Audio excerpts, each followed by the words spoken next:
Welcome back, Laurie Strode. With Eclipse Dine-In Cinemas Bundoran. Now serving pizza, hot dogs, ice cream and more. To your seat. Find out more at Eclipse Cinema. Every time I'm going to play that jingle, I'm getting hungry. Our man at the movies joins us. Collie, good afternoon. Yeah, the guy who is starting a diet every week next week, especially with the working there, surrounded by that food. It's a temptation. But how are we doing? It's Halloween. It's Halloween, is it? It's Halloween. It's an interesting week, but we're coming into the scary season. Your least favorite season, although you have that advantage that you never have to dress up, particularly, do you? I always look like this. Always in costume. But yeah, so we've got a kind of a scary weekend coming up. So there's a scary movie, there's a classic movie, and then because the movie Smile has been so popular, it should have been gone a couple of weeks ago. It's getting bigger and bigger. So we've a big horror contingent, but we're not going to concentrate on that this week.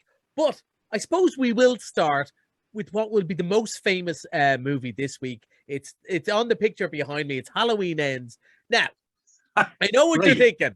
When are they ending? When are they ending? Didn't they say in 1979 with Halloween 2 that was it? Yes, we've had quite a few movies. Some of them are canon, as they call them. Some of them aren't. But one of the clever things they did a reboot a couple of years ago. Jamie Lee Curtis, the original Final Girl, came back and they made Halloween. Just call it, and it was really, really good. And then they did a sequel, and they always planned it as a 3. And the middle one was, it was okay, but it didn't stand out from the crowd. But they're promising it. They're coming back big with this one. Jamie Lee Curtis has been all over the TV. I've seen her everywhere. Knows how to do this. Oh, look, she's Tony Curtis' daughter, Debbie Reynolds' daughter. Like, she knows how to do this, and she's really good at this. So what's the movie like? Well, I don't know. I don't know yet, Jamie. After all that build-up, I was really looking forward to going to see it, right? And I was really, I actually went into the cinema today with every intention of watching Halloween Ends. And I just thought, well, do you know what? No more than yourself with scary movies. They're not your cup of tea. There's loads of people listening. They're going, rubbing their hands together, going, Halloween's out. Everyone knows what they're getting with this. So I thought I probably shouldn't go and see this. I should go and watch something different. We've a movie called Emily, about Emily Bronte, of whom I know very little other than she wrote Wuthering Heights, and she had 2 sisters. I didn't know a whole lot, so I said I'll watch this. It'll probably be rubbish, but I'll watch it anyway. So here's a clip, and I'll tell you what I thought after we hear that. Emily, how did you write Wuthering Heights? What do you want to do? Do you think I could be a writer? I have lots of stories. What is that? It's an ugly book. Do you know they call you the strange one? Everyone's strange if you look at them for long enough. Who are you? You wait and see. Emily, in cinemas October 14. Lovely.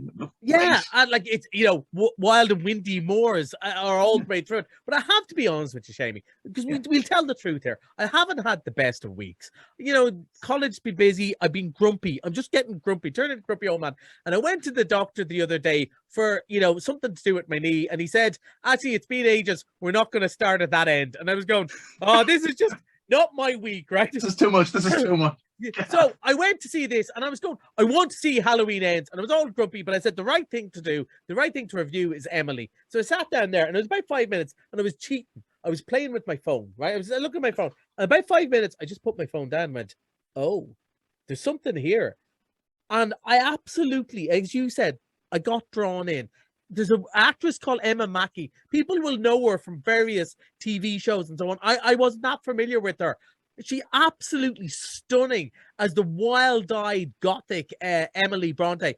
As I said, I know very little about the Brontes other than they all wrote, and I knew their brother Bramwell died standing up. That was the only things I knew about them.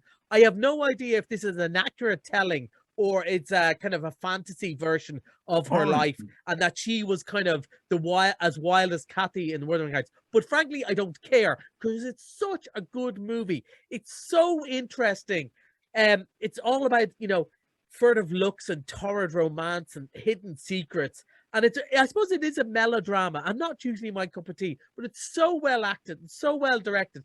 And the use of music there, they don't use Wuthering Heights, or it'd be a bit corny because it is, true to its times in the way it looks.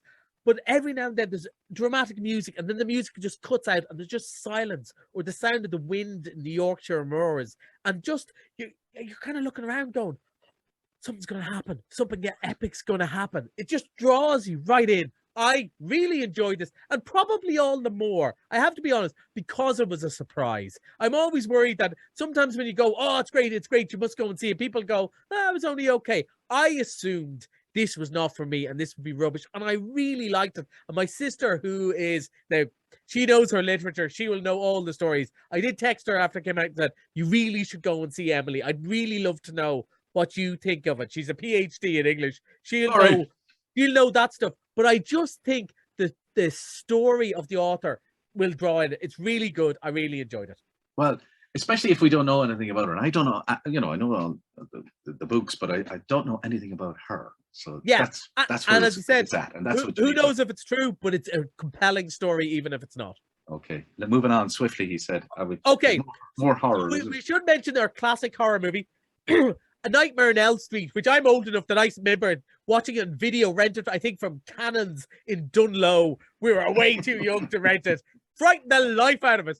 And this was back when Freddy was a really scary bad guy. He kind of became comedy in the later movies, but this was the one where he was a nasty, scary guy. So they're showing that in the director's lounge. We'd loads of people come to The Shining last week. Hopefully there'll be loads of people for A Nightmare on Elm Street, a true horror classic, Halloween horror classic. Speaking of which, it's 20 years in 2 weeks' time to the second Harry Potter came out, so it's going to be re-released again. But just to get, because there are lots of young people who've never seen them on the big screen, so Harry Potter and the Philosopher's Stone, the first one, is on this weekend, and then in a few weeks' time, they're going to do this every year. They're going to re-release one when it's how it's 20 years. I do not know. Along those lines as well, I suppose we have to mention, missed it Monday.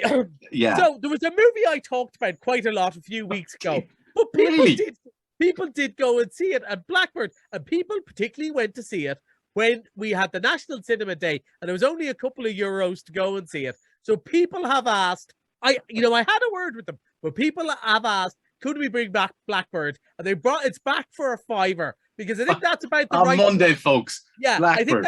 I think that's about the right price to pay if you're going to go and see it. Okay. Look, there's something big coming next week.